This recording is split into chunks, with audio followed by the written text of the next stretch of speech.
You ask Tiger to solve. This deals with linear equations with one unknown.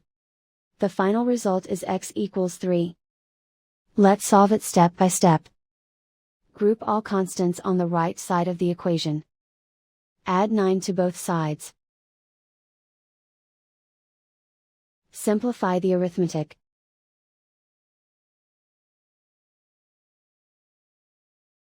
Isolate the x. Divide both sides by 5. Simplify the fraction. Find the greatest common factor of the numerator and denominator. Factor out and cancel the greatest common factor. And so the final result is x equals 3.